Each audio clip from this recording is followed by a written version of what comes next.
Reflection of light on plane surface, समतल पृष्ठों पर प्रकाश का परावर्तन।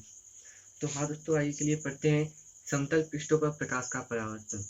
तो हमारा पहला टॉपिक है इसमें प्रकाश। प्रकाश क्या है?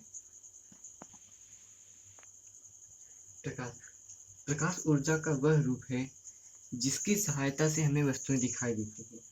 मतलब प्रकाश अगर नहीं रहेगा तो हमें वस्तुएं नहीं दिखाई देगी। प्रकाश की उपस्थिति में हमें वस्तुएं दिखाई देती हैं। जब प्रकाश किसी वस्तु पर आपतित होती है तो परावर्तित होकर हमारी आंखों तक पहुंचती है, जिसके फलस्वरूप हमें वस्तु दिखाई देती हैं। मान लीजिए यहाँ पे कोई व्यक्ति है, ये हाथ में एक टॉर्च लिया हुआ है और यहाँ पे कोई वस्तु है, ये वस्तु है। जब यहाँ से एक टॉर्च है, ये व्यक्ति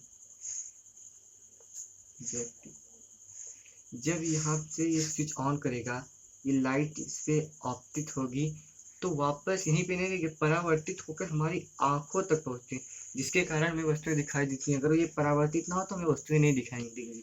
ये जब परावर्तित होती है और हमारी आंखों तक पहुँचती है तब जाके हमें वस्तुएं दिखाई देती हैं।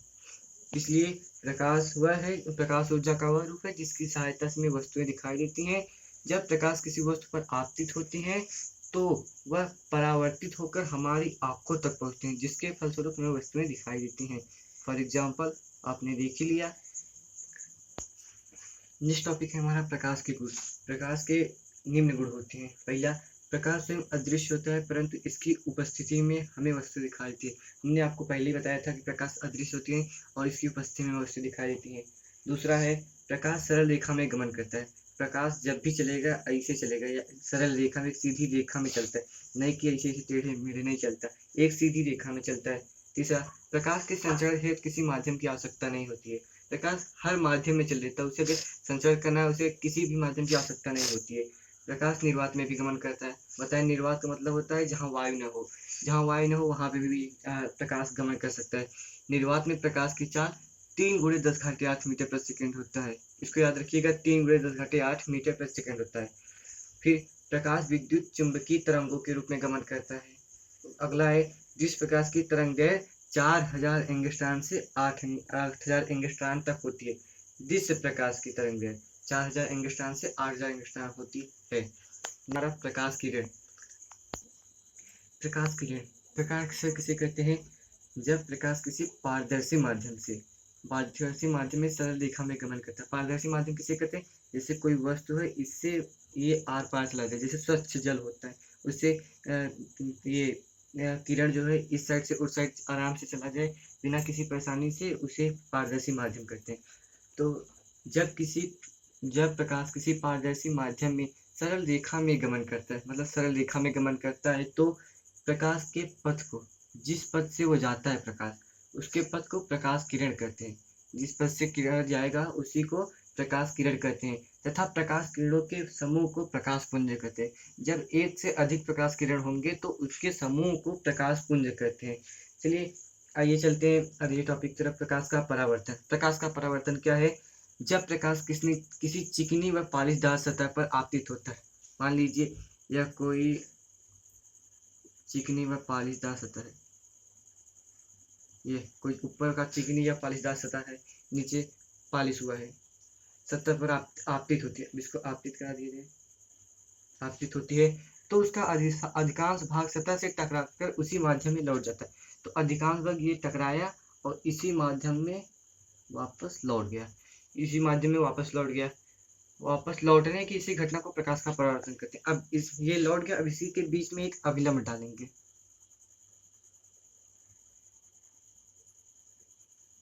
ये है यन, इसको अभिलंब कहते हैं। ये है प्रकाश किरण, परावर्तित किरण,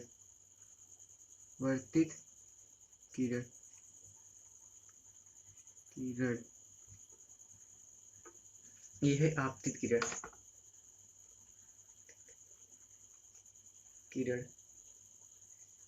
यहाँ से प्रकाश आई और यहाँ से गई, यह विलंब हो गया। ये हो गया कोण आई, ये हो गया आर, आई आपतन कोण। ये है आपतन कोण है, ये परावर्तन कोण। इसको कहते हैं आपतन कोण को परावर्तन कोण। अब इसका आप ये है परावर्तक पृष्ठ, वर्तक पृष्ठ, ये आपतन बिंदु, जिस बिंदु पे ये आके टकराती हैं उसको कहते हैं आपतन बिंदु।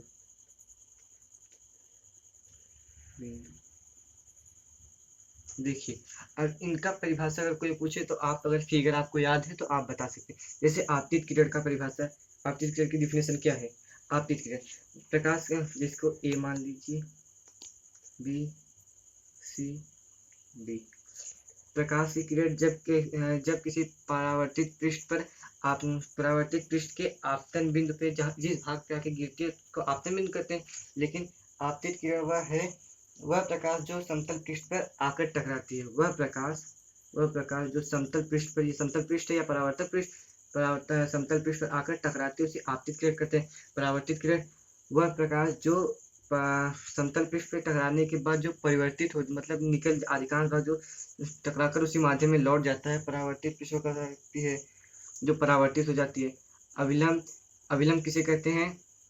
आपतन परावर्तक पृष्ठ के आपतन बिंदु पर लंबवत खींची गई रेखा अविलंब कहलाती है। उसके बाद आपतन कोण किसे कहते हैं? अभिलंब और आपतित किरण के बीच के कोण को आपतन कोण कहते हैं। परावर्तन कोण किसे कहते हैं? अभिलंब और परावर्तित किरण के बीच के कोण को आप परावर्तन कोण कहते हैं। चलिए बढ़ते हैं नेक्स्ट टॉपिक की तरफ। परावर्तन के नियम। परावर्तन के दो नियम हैं। पहला नियम क्या है? आपतित किरण, ये आपतित किरण नहीं, आपतित किरण, परावर्तित किरण तथा आपतन बिंदु पर डाला गया लंब तीनों एक ही तल में हो। ये देखिए, आपतित किरण, परावर्तित किरण और अभिलंब तीनों एक ही आपतन बिंदु पर डाला गया ये लंब तीनों एक ही तल पे हो। ये पहला नियम हो गया। दूसरा नियम, आपतन कोण आई, परावर्तन कोण आर के बराबर होता है। ये जो आपतन कोण है ये आई और ये परावर्तन कोण आर, ये दोनों हमेशा आपस में बराबर रहेंगे। जितना मान इसका रहेगा उतना मान इसका। मान लीजिए इसका मान अगर 45 है तो इसका भी मान 45 ही होगा। अगर इसका मान 50 है तो इसका भी मान 50 ही होगा। जितना इसका मान रहेगा उतना इसका, क्योंकि ये दोनों हमेशा बराबर होते हैं। कोण आई बराबर कोण आर, ये इसका द्वितीय नियम, इसको याद रखिएगा इस नियम को। दर्पण। दर्पण किसे कहते हैं? यदि किसी चिकने पारदर्शी माध्यम तल के एक पृष्ठ को कलई करके दूसरे पृष्ठ को परावर्तक बना ले। जैसे कोई चीज है वो पारदर्शक का, जो पारदर्शक क्या होता है? जो इस साइड से उस साइड प्रकाश आसानी से चला जाए, तो इसको काट के एक साइड कलई कर दिया जाए जिससे प्रकाश इस साइड से उस साइड न जा पाए। तो पृष्ठ को कलई करके दूसरे पृष्ठ को परावर्तक बना ले तो यह दर्पण कहलाता है। दर्पण दो प्रकार के होते हैं, समतल दर्पण और एक गोली दर्पण। समतल दर्पण किसे कहते हैं? आप नाम से ही वाकिफ हो जाएंगे। ऐसा दर्पण जिसका परावर्तक पृष्ठ समतल हो, समतल दर्पण कहलाता है।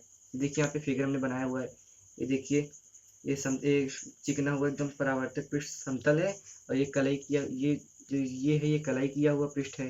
जो यहाँ पे कलई मतलब पुताई, पेंट किया गया, और ये परावर्तक पृष्ठ है, ये वाला भाग। यहाँ से आपतित किरण आई और यहाँ परावर्तित होकर चली गई, ये अभिलंब है, ये हो गया। अब समतल दर्पण के गुण देखिए। समतल दर्पण के गुण क्या होते हैं? समतल दर्पण की फोकस दूरी अनंत होती है, अनंत। इसको आप याद रखिए, समतल दर्पण की फोकस दूरी अनंत होती है। समतल दर्पण द्वारा बना प्रतिबिंब सदैव सीधा तथा आभासी होता है। समतल दर्पण द्वारा प्रतिबिंब हमेशा सीधा बनता है और आभासी बनता है, क्योंकि आप अगर ये देख लीजिए, ये समतल दर्पण है, आप इस साइड खड़े हो, इधर भी प्रतिबिंब आपका सीधा ही बनेगा और आभासी। इस साइड अगर जो प्रतिबिंब दर्पण के पीछे की साइड जो प्रतिबिंब बनता है वो आभासी बनता है, आभासी प्रतिबिंब बनेगा आपका। उसके बाद प्रतिबिंब का आकार वस्तु के आकार के बराबर होगा। ये जो प्रतिबिंब का आकार है, ये और ये वस्तु, अगर इस वस्तु की लंबाई 10 मीटर है तो इसकी भी लंबाई 10 मीटर ही होगी। अगर इसकी लंबाई 8 मीटर तो इसकी लंबाई भी 8 मीटर होगी। मतलब जितना लंबा ये होगा उतना लंबा ये। क्या कहे? प्रतिबिंब का आकार वस्तु के आकार के बराबर होता है। ठीक, यह ऊंचाई के मनुष्य को अपने पूर्ण प्रतिबिंब देखने के लिए यह ऊंचाई के दर्पण की आवश्यकता होगी। जैसे मान लीजिए 160 मीटर ऊंचा आदमी है, उसको अपनी पूर्ण प्रतिबिंब देखने के लिए कैसी दर्पण कैसा दर्पण कितनी ऊंचाई के दर्पण ले कि वो अपना पूरा प्रतिबिंब देख ले। तो उसके लिए फार्मूला h/2। तो इसमें 2 का हम भाग दे देंगे तो 80 मीटर। 80 मीटर का अगर वो दर्पण लेगा तो अपनी प्रतिबिंब को आसानी से देख सकेगा, पूर्ण प्रतिबिंब को। प्रतिबिंब दर्पण के उतना ही दूरी पर बनती है जितना कि वस्तु दर्पण के आगे हो। मतलब ये प्रतिबिंब है आपका, इससे ये जो दर्पण है आपका, इससे प्रतिबिंब, ये प्रतिबिंब है, ये वस्तु है। प्रतिबिंब उतना ही दूरी पे बनेगा जितना वस्तु। अगर मान लीजिए वस्तु इससे यहाँ पे 20 मीटर की दूरी पे है तो प्रतिबिंब यहाँ पे भी 20 मीटर का ही बनेगा। 20 मीटर की दूरी, ये नहीं कि यहाँ पे 20 मीटर तो यहाँ पे 10 मीटर या 15 मीटर बन जाए, नहीं, जितना ये रहेगा उतना ये भी रहेगा। जितने जहाँ पे वस्तु खड़ा जितनी दूरी पे खड़ा रहेगा उतनी दूरी पे ये बनेगा। आई होप आप समझ गए होंगे। चलिए दर्पण की तरफ। दूसरा गोली दर्पण। पहला था समतल दर्पण, दूसरा है गोली दर्पण। गोली दर्पण किसे कहते हैं?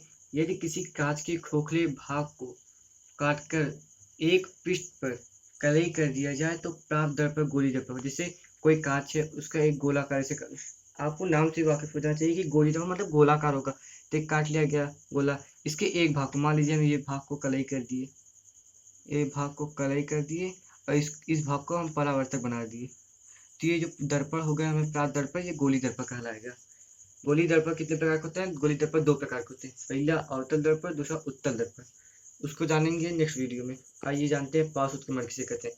पार्श्व उत्क्रमण, जब हम समतल दर्पण के सम्मुख खड़े होते हैं तो हमारा बायां हाथ प्रतिबिंब में दायां हाथ दिखाई देता है। देखिए हम ये समतल दर्पण है, हम यहाँ पे खड़े हो गए तो हमारा जो बायां हाथ, ये हमारे 2 हाथ हैं, ये बायां ये दायां, जो बायां हाथ रहेगा इस प्रतिबिंब में हमारा दाहिना हाथ दिखाई देगा, दायां हाथ दिखाई देता है। इस प्रकार प्रतिबिंब के पार्श्व मतलब साइड बदल जाते हैं।